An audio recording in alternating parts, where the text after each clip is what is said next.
amiga oscuridad, otra vez quisiera hablar, porque he tenido nuevamente una visión que suavemente iba cambiando mi manera de pensar. La oigo hablar, la escucho en el silencio.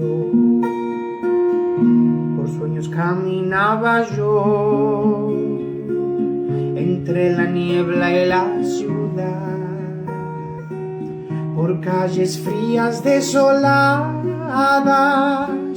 cuando una luz blanca y helada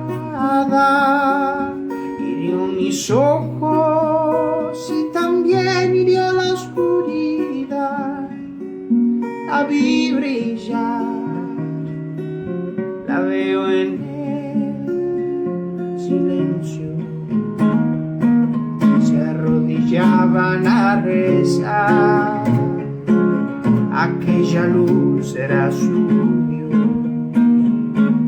Yo les grité que despertaran, que la verdad ahí no estaba, que los profetas no son luces de neón, y que Dios siempre habla en el silencio.